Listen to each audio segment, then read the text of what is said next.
We were looking for ways to reduce our carbon footprint, bring in renewable energy, and to be able to reduce the cost that we're paying for electricity.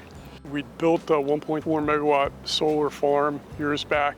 We did a 8 megawatts, a little over 8 megawatts of solar canopies over parking lots on the Livingston campus utilizing a lease agreement.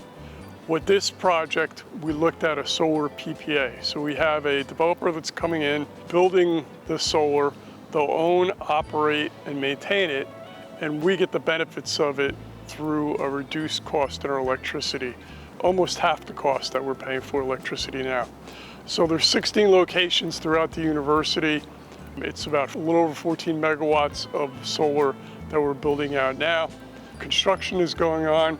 Everything should be up and operating by the end of December.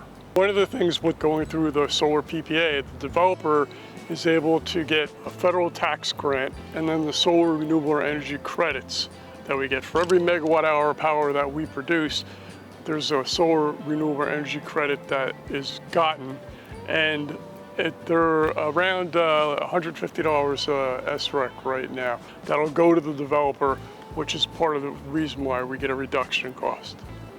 We're able to reduce our carbon footprint, reduce the cost that we're paying for energy, so it's a win-win for the university.